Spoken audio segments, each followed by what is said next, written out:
What we do to the soil, we do to ourselves.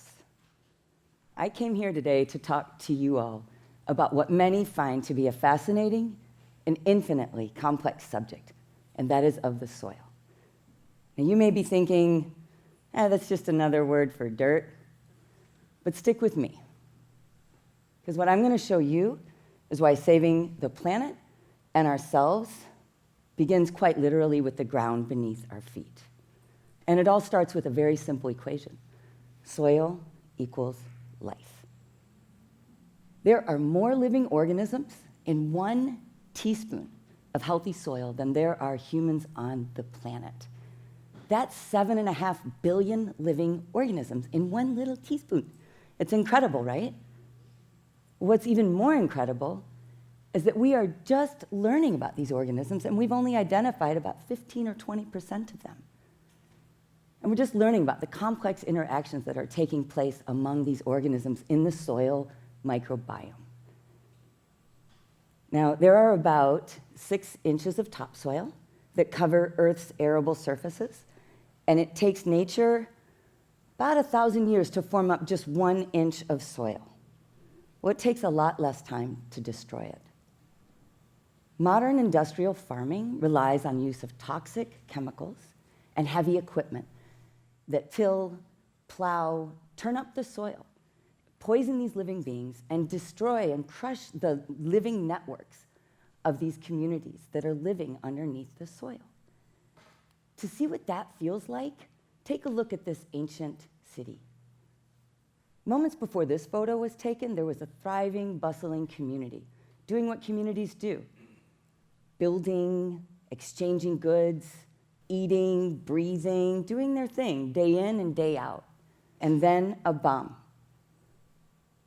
Everything came to a screeching halt.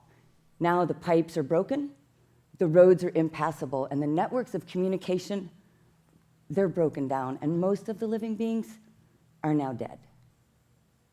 Industrial agriculture is the way we farm 99% of the farmland where we grow our food.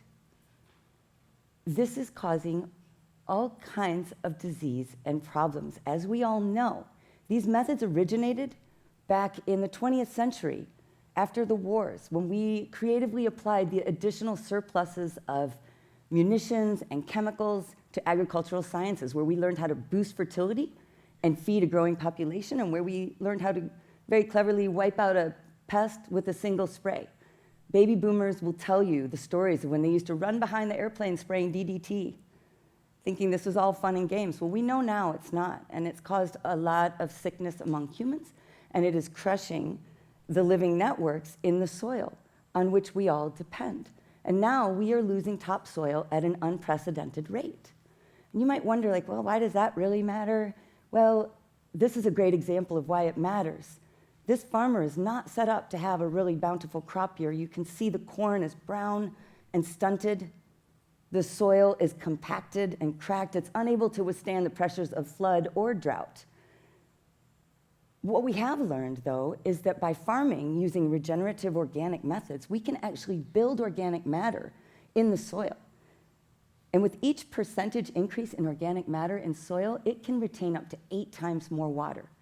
You can think of that soil like a living sponge, just absorbing all that water, and it's able to withstand the pressures of flood and drought and insect pressures far better than these industrial managed crops. I'm going to take you down a really quick trip down memory lane back to 8th grade school science and just quickly review the soil food web. So if you recall the alchemy of photosynthesis, where the plant leaves, they reach out and they capture the sunbeams and the CO2, carbon dioxide, right out of thin air, and they pull it in as energy in the form of nutrients and sugars. And they run these down the xylem, down into the roots and down into those root hairs, where they form this gooey, mucousy substance that's called exudate. And it is here that those microbes reside and do their magic. The exudate is more like a tasty treat. The microbes grab that and they take it over and they exchange it for key minerals in the soil, and then they come back for some more. The plant roots, they can't do this alone. The microbes are the essential link.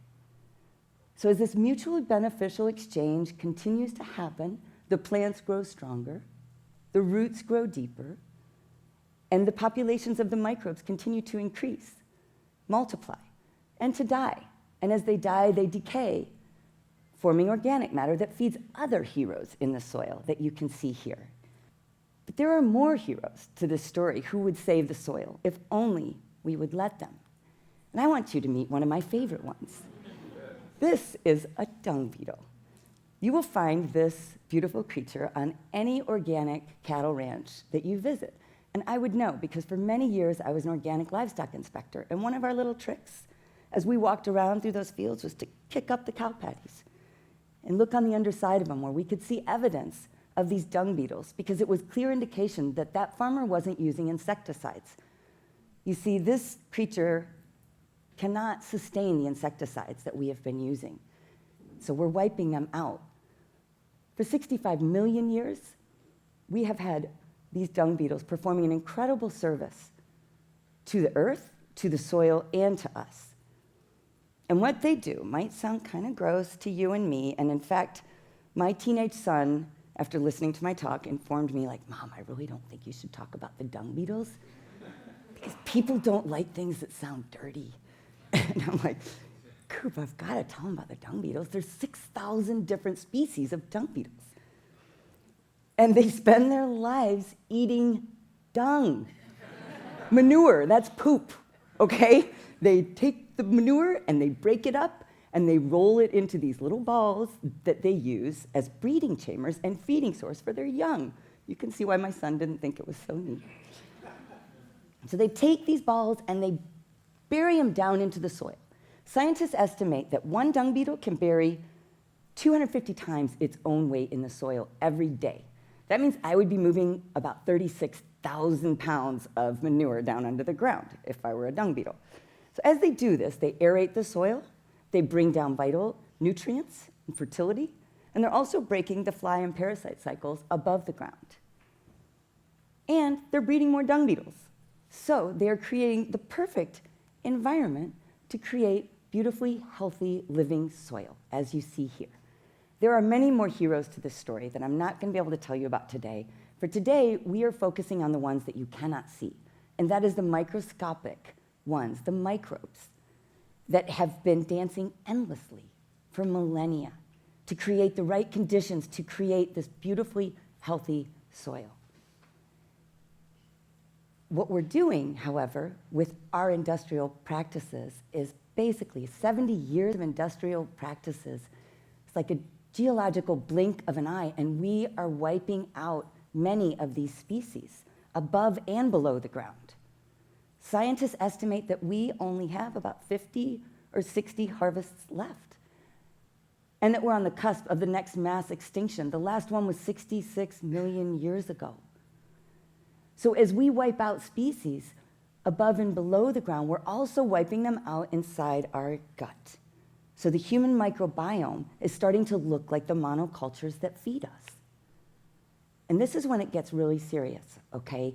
This is when we need to really think about the actions that we are taking and how we can change this so that we can bring back the diversity of microbes that we need in our gut, just like we need in the soil.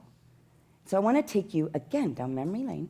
Think about how it is that we get our energy. We take the plants and the animal matters, we chew it up, digest it down the esophagus into the intestines, and then out through the villi of the intestines, where our microbes are waiting, just like the soil microbes are waiting in that soil rhizosphere. They're waiting there to break these particles down and deliver them all over our body.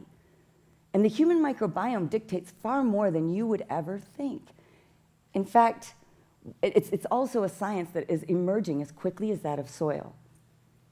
We've always thought that serotonin, the great pleasure-seeking, fun-loving hormone, was produced in our brain, but now we've learned that 90% of it is produced in our gut. Does this mean a future of less fun, less pleasure? We don't know, but we do know that as we wipe out the microbes in our gut, our ability to respond to disease and illness is greatly diminished, because the human microbiome, believe it or not, outnumbers the cells in your body at a ratio of 10 to 1. So you are more microbe than you are human. You might wonder, where do all these diverse creatures come from? Well, it starts with the passage through the birth canal, mother's milk, and then the foods that nourish us. And so if you choose to eat foods from food that is grown with regenerative organic practices, from healthy living soil, then you will feed the diversity in your gut. And that will make you healthier, and it will make the planet healthier. So the urgency behind this is really critical. In the time I've been talking to you all, we've lost about 300 soccer fields of soil to erosion. So the time is now.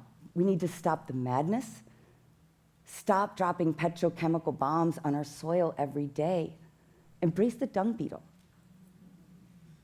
support regenerative organic farming of healthy living soil to support a healthier body. And truly, the solution to this is quite literally right beneath your feet.